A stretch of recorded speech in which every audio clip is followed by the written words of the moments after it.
Hello मित्रांनो, welcome to this new platform. या नवीन प्लॅटफॉर्मवरती तुमच्या सगळ्यांचं स्वागत आहे. आज आपण 4 मे 2022चा लोकसत्ता बघतोय आणि लोकसत्ताला जो काय स्पर्धा परीक्षेच्या दृष्टीतून महत्वाचा मजकूर असतो तो आपण या डिस्कशनमध्ये सखोलात डिस्कस करण्याचा प्रयत्न करत असतोय. चला तर मग स्टार्ट करूया. 4 मे 2022चा लोकसत्ता आपल्याला काय सांगतोय बघू. पहिल्या न्यूज पासून डिस्कस करण्यास सुरुवात करूया. So let start.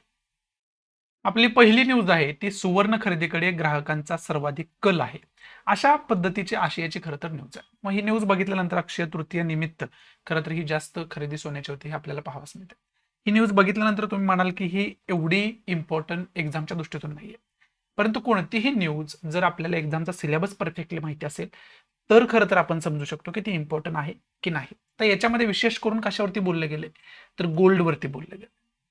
मग विशेष करून ब्रिटिशांचा ज्यावेळेस पिरियड होता किंवा त्याच्या अगोदर सुद्धा जे परप्रांतीयांनी आपल्यावरती आक्रमण केलं आणि आपलं सर्व काही लुटून नेलं त्याच्यामध्ये सोनं हे अग्रगण्य होतं. त्याच्यामुळे सोन्याला एक सिलेबसमध्ये सुद्धा वेगळं महत्व आहे. त्यामुळे आपल्याला काय करायचं आहे तर सोने आता कुठं कुठं आढळतं आणि जगामध्ये कुठं कुठं आढळतं, त्या कशा पद्धतीनं ते खरं तर मिळवलं जातं, त्याच्या खाणी वगैरे असतात का कुठे, ही सगळी इन्फॉर्मेशन आपण डिटेलमध्ये काढून ठेवायला पाहिजे. म्हणजेच काय तर गोल्ड विषयीची डिटेल इन्फॉर्मेशन तुम्ही काढून ठेवायला पाहिजे. त्या अनुषंगाने आपण खरं तर या न्यूजकडे बघू शकतोय. कुठलीही न्यूज वाचत असताना आपल्याला बिटवीन द लाईन कळायला पाहिजे. म्हणजे न्यूज कोणतीही असू द्या सिलेबसला ती कनेक्ट करता यायला पाहिजे. मग सिलेबसला माझ्या दृष्टीतून अशा पद्धतीने आपण ही न्यूज कनेक्ट करू शकतोय. आणि राहिला भाग कल्चरचा वगैरे आपल्या संस्कृतीचा वगैरे तर अक्षय तृतीयेची काय महत्व आहे, परंपरा काय आहे, त्याचं सांस्कृतिक महत्व काय, ही सगळी इन्फॉर्मेशन सुद्धा काढली तर ती मोर दॅन सफिशियंट आहे आणि बेटर आहे. दुसरं महाराष्ट्रामध्ये प्रकर्षानं गाजणारं ते कोणतं आहे तर महाराष्ट्र नवनिर्माण सेना. ज्या राज ठाकरेंचं तुम्ही भाषण खरं तर बघितलं असेल त्याच्यामध्ये काय सांगितलं गेले, जर अजान सुरू होत असेल तर तिथं हनुमान चाळीसा लावा, अशा पद्धतीचं वक्तव्य त्यांनी भाषणामधून केलेलं आपल्या कार्यकर्त्यांना पाहावयास मिळेल आपल्याला. मग हे जरी हे सरकार सगळं राजकीय असलं, जरीही तुम्हाला वाटत असलं की हे, तर विशेष करून एक समज स्टिरोटाईप काय झालंय तर पॉलिटिकल न्यूज एक्झामच्या दृष्टीतून महत्वाच्या नसतात. एक्झामच्या दृष्टीतून महत्वाच्या न्यूज आहेत की नाही याच्यासाठी पहिल्यांदाच मी तुम्हाला सांगितले की तुम्हाला काय माहिती असणं गरजेचं आहे. पहिलं तुम्ही ज्या कोणत्या एक्झामचं प्रिपरेशन करताय त्याचा सिलेबस माहिती असणं गरजेचं आहे. आणि दुसरं महत्वाचं काय तर प्रिव्हियस इयर क्वेश्चन पेपर माहिती असणं अत्यंत गरजेचं आहे. तरच तुम्हाला समजू शकते की पुढची न्यूज आपल्यासाठी महत्वाची आहे किंवा नाही. आता जरी ही पॉलिटिकल न्यूज असते, इथं पण मनसेशी रिलेटेडच न्यूज आलेली आहे, ही तर मनसेशी रिलेटेड आलेलीच आहे न्यूज. जरी ही पॉलिटिकल न्यूज असली तर त्याच्यामधून आता ह्या पॉलिटिकल इन्सिडेंटला हे जे भाषण केलं गेलं राज ठाकरेंकडून, तर त्यांना त्यांच्या त्या भाषणाला एक धार्मिक स्वरूप प्राप्त झालेलं आपल्याला पाहावयास मिळते. म्हणजे दोन्ही धर्मामध्ये कुठंतरी एक तणाव निर्माण होण्यासारखं वातावरण आपल्याला आता महाराष्ट्रामध्ये पाहावयास मिळते. त्याच्यामध्ये हिंदू आणि मुस्लिम आहेत. मग आपल्याला काय करायला पाहिजे तर याच्या अंतर्गत आपल्याला काय करायला पाहिजे तर याच्या अंतर्गत आपल्याला आपल्या भारतीय राज्यघटनेमध्ये धार्मिक स्वातंत्र्य आपल्याला काय दिलेलं आहे, धर्माशी रिलेटेड कोणती कलम आहेत ते सगळे आपण डिटेलमध्ये अभ्यास करून ठेवायला पाहिजे. जसं की फ्रीडम ऑफ रिलिजन म्हटलं की लगेच इंडियन कॉन्स्टिट्यूशनमध्ये आर्टिकल कोणते दिलेले आहेत, आर्टिकल 25 ते 28 मध्ये आपल्याला धार्मिक स्वातंत्र्य सांगितले, जे की मूलभूत अधिकार आपले आहेत, मूलभूत अधिकाराचे आर्टिकल आहेत. त्यामुळे ते 25 ते 28 मध्ये नेमकं धार्मिक स्वातंत्र्य म्हणजे काय, उपासना स्वातंत्र्य आहे म्हणजे काय आहे, विश्वास स्वातंत्र्य आहे म्हणजे काय, हे सगळं आपण डिटेलमध्ये अभ्यास करून ठेवणं अत्यंत गरजेचं आहे. हा पहिला की पॉईंट. आता हा फंडामेंटल राईट्सचा मुद्दा आहे, त्यामुळे सगळेच फंडामेंटल राईट्सचे कलम जे आहेत, कलम 12 ते कलम 35 मध्ये आपल्याला काय दिले, मूलभूत अधिकार दिले. मग हे कलम 12 ते कलम 35 तुम्ही डिटेलमध्ये अभ्यास करून ठेवायला पाहिजे. त्याच्यामध्येच तुमचा अभ्यास 25 ते 28 सुद्धा होऊन जाईल. त्यामुळे कधीही बेटर काय आहे तर सगळंच अभ्यास करून ठेवणं हे बेटर आहे. त्यामुळे 12 ते 35 कलम डिटेलमध्ये तुम्ही अभ्यास करून ठेवायला पाहिजे. दुसरा धर्माशी रिलेटेड मुद्दा म्हणजे एक संकल्पना आपल्या भारतीय राज्यघटनेच्या प्रस्तावनेमध्येच आलेली आहे. ती संकल्पना कोणती तर ती संकल्पना आहे सेक्युलरिझम. सेक्युलरिझमची संकल्पना. सेक्युलरिझम आपल्याला काय सांगतं तर आपल्याला धर्मनिरपेक्षता सांगते. त्याला मराठीमध्ये आपण धर्मनिरपेक्षता असं म्हणू शकतो. मग ती धर्मनिरपेक्षतेची संकल्पना नेमकी काय आहे, सेक्युलरिझमची डेफिनेशन असेल तर ती डेफिनेशन काय आहे, सेक्युलरिझम भारतीय सेक्युलरिझम आपल्याला नेमकं काय शिकवतं, ह्या सगळ्याच आपण डिटेलमध्ये अभ्यास करून ठेवणं अत्यंत गरजेचं आहे. तो आपण डिटेलमध्ये करून ठेवायला पाहिजे. बाकी याच्यामध्ये इम्पॉर्टंट असं काही नाहीये. इथं पुढची न्यूज सांगितली की राज्यात पुन्हा उष्णतेच्या लाटेची भीती आहे. म्हणजे शक्यता आहे की पुन्हा उष्णतेची लाट येईल. आता वातावरणावरती खूप भयानक परिणाम होतोय आणि कधीही परिणाम वातावरणावरती व्हायला लागला म्हणजेच काय झालं तर इन्व्हायरमेंट कुठंतरी चेंज व्हायला लागले, पर्यावरणामध्ये कुठंतरी चेंज खूप ड्रास्टिक व्हायला लागले, त्यामुळे त्याचे परिणाम आपल्याला दिसायला लागले. म्हणजे परिणाम कसले तर अचानक जास्त पाऊस पडणे, जेवढा अंदाज लावला त्याच्यापेक्षा जास्त पडणे, कमी पडणे, हा जो परिणाम आहे तो पर्यावरणाचं डिग्रेडेशन होतं त्याच्यामुळेच आहे. आणि उन्हाळ्यामध्ये जास्तच एकदमच ऊन पडत आहे, एकदमच अवकाळी पाऊस पडत आहे. हे जे परिणाम आहे ते इन्व्हायरमेंटला आपण सिरियस घेतलेलं नाही, त्याच्यामुळं खरं तर परिणाम आहे. मग इन्व्हायरमेंट सेक्युअर करण्यासाठी भारतामध्ये कोणकोणत्या योजना आणल्या गेल्यात, भारत कोणकोणते पावलं उचलते, याच्यावरती सुद्धा आपल्याला डिटेलमध्ये अभ्यास करणं कुठेतरी गरजेचं आहे, फोकस देणं त्याच्यावरती खरं तर गरजेचं आहे. हा पहिला खरं तर की पॉईंट आपला होऊ शकतो. दुसरा की पॉईंट काय होऊ शकतो आपला तर दुसरा वर्ल्ड लेवलला म्हणजे जागतिक लेवलला काय काय प्रकरणं सुरू आहेत पर्यावरण सिक्युअर करण्यासाठी. मग त्याच्यामध्ये तुम्हाला जसं की हे सगळं अगोदर पण मी तुम्हाला लोकसत्ता डिस्कशनमध्ये सांगितलेलं आहे. त्याच्यामध्ये तुम्हाला IPCCचा रिपोर्ट पाहिजे जसं की मी तुम्हाला काल पण सांगितलं होतं. त्यानंतर पॅरिस ॲग्रीमेंट विषयी माहिती असायला पाहिजे, बरोबर आहे. त्यानंतर पुढे जर तुम्ही गेला तर तुम्हाला COP26 ची जी मीटिंग आहे, कॉन्फरन्स ऑफ पार्टी 26, ती कॉन्फरन्स ऑफ पार्टी 26 आपल्याला काय सांगते बघायला पाहिजे आपण. त्याच्यामध्ये भारतानं काय मतं मांडलेली आहेत ते बघायला पाहिजे आपण. आणि विशेष करून ज्यावेळेस जागतिक तापमानात वाढ होते त्याच्यासाठी काय गॅस कारणीभूत आहेत. मग त्याच्यामध्ये अग्रगण्य म्हटलं तर CO2 येतो, कार्बन येतो, त्याचबरोबर हायड्रोफ्लोरो कार्बन येतो. हे सगळी इन्फॉर्मेशन डिटेलमध्ये आपल्याला असायला पाहिजे. म्हणजे जे कोणते गॅस आहेत त्यांचं एमिशन जास्त झाल्यामुळे, उत्सर्जन जास्त झाल्यामुळे तापमान वाढ होते, पर्यावरण डिग्रेडेशन होतं. ते गॅसचं सुद्धा इन्फॉर्मेशन आपल्याला पाहिजे. मला वाटतं प्रमुख 7 ते 8 गॅस आहेत, ते तुम्हाला डिटेलमध्ये माहिती असणं अत्यंत गरजेचं आहे आणि त्याचा आपण डिटेलमध्ये अभ्यास करून ठेवायला पाहिजे. पुढची जी छोटीशी न्यूज आपल्याला पाहावयास मिळते, आपले पंतप्रधान नरेंद्र मोदी ही खरं तर परदेश दौऱ्यावर आहेत. मग त्याच्यामध्ये जर्मनीचा दौरा आटोपल्यानंतर मंगळवारी पंतप्रधान नरेंद्र मोदी यांच्या डेन्मार्क दौऱ्यास सुरुवात झाली. त्याच्यामध्ये डेन्मार्कचे जे पंतप्रधान आहेत मॅट फ्रेडरिक्सन यांच्या भेटीनंतर दोन्ही नेत्यांनी भारत डेन्मार्क दरम्यानच्या पर्यावरणा अनुकूल व्यूहात्मक भागीदारीच्या प्रगतीबाबतचा ग्रीन स्ट्रॅटेजिक पार्टनरशिप आढावा घेतला. ग्रीन स्ट्रॅटेजिक पार्टनरशिप त्याला इंग्लिशमध्ये आपण म्हणतो. म्हणजे इथं सुद्धा पर्यावरणाचाच खरं तर मुद्दा येतो. म्हणजेच काय तर सेम तुम्ही की पॉईंट बघू शकताय. आणि त्याच्याबरोबरच इंटरनॅशनल रिलेशनच्या दृष्टीतून तुम्हाला काय काय बघायचं तर डेन्मार्क सोबतचे भारताचे रिलेशन कशा पद्धतीचे आहेत, जर्मनी सोबतचे भारताचे रिलेशन आतापर्यंत कशा पद्धतीचे आहेत, ह्या सगळ्यांचे आपण डिटेलमध्ये इन्फॉर्मेशन घेणं अत्यंत गरजेचं आहे आणि ती इन्फॉर्मेशन आपण घ्यायला पाहिजे. आणि लक्ष ठेवायला पाहिजे की आणखी कोणत्या देशांना आपले पंतप्रधान नरेंद्र मोदी भेट देत आहेत, ही सगळी इन्फॉर्मेशन आपल्याला असायला पाहिजे. पुढचे जी न्यूज आहे ती विशेष करून एज्युकेशनशी रिलेटेड आहे. प्राथमिक शाळेत पहिले पाऊल टाकणाऱ्या 14 लाख मुलांची पूर्वतयारी असं याच्यामध्ये खरं तर सांगितलेलं आहे. त्याच्यासाठी अनुदान वगैरे दिले गेले, 4 लाख माता गटांच्या सहभागातून लोक चळवळ उभी केली असं याच्यामध्ये सांगितलं आहे. एकंदरीत ही न्यूज आपल्याला समजून घ्यायची अजिबात गरज नाही, फक्त याचा सेंटर पॉईंट माहिती असणं गरजेचं आहे. तो सेंटर पॉईंट काय तर ही न्यूज आहे एज्युकेशनशी रिलेटेड. एज्युकेशनशी रिलेटेड म्हणजे शिक्षणाशी रिलेटेड आहे.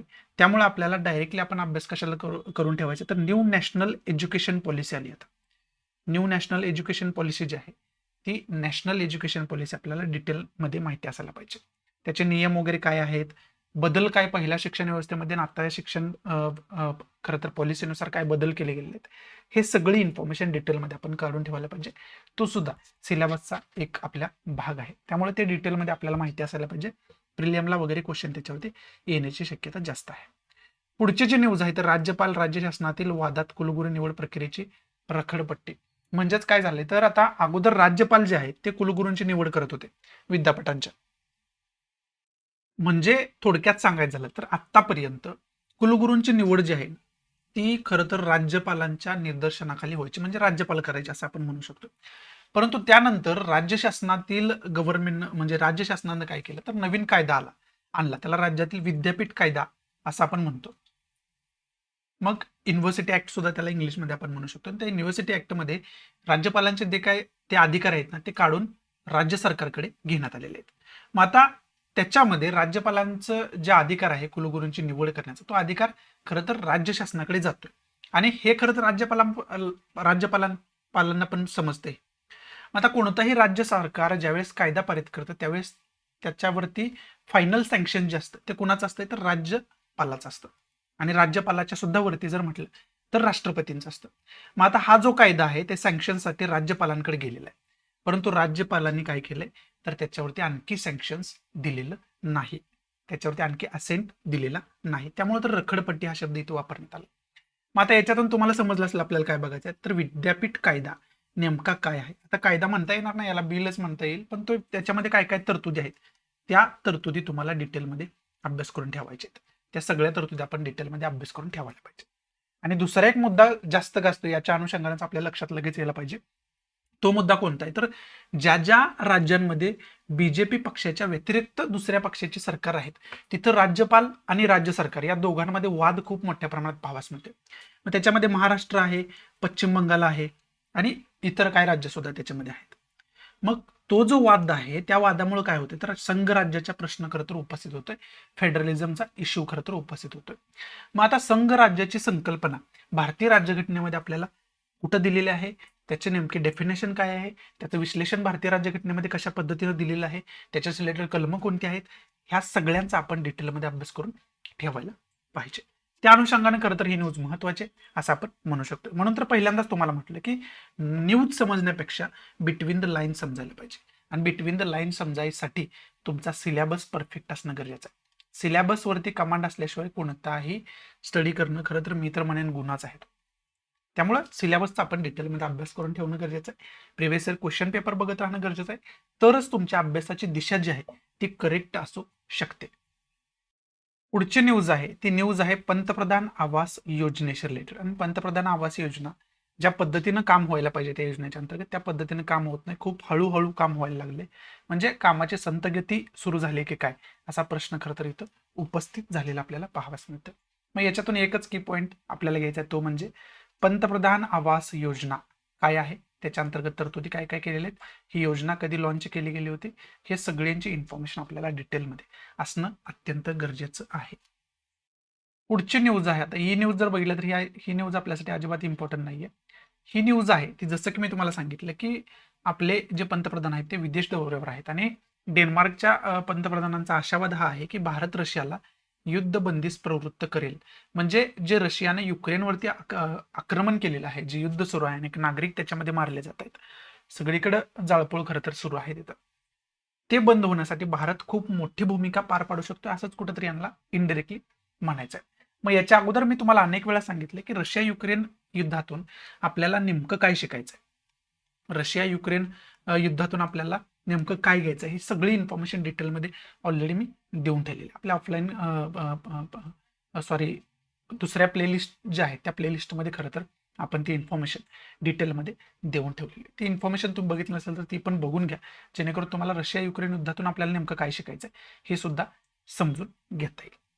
बाकी याच्यामध्ये इम्पॉर्टंट असं काय नाही, रशिया युक्रेन युद्धामधून आपल्याला काय काय की पॉईंट घ्यायचे आहेत हे तुम्हाला डिटेलमध्ये माहिती असायला पाहिजे. आणि भारताचे आणि रशियाचे संबंध आतापर्यंत कशा पद्धतीने राहिलेले आहेत हे सुद्धा आपल्याला माहिती असायला पाहिजेच.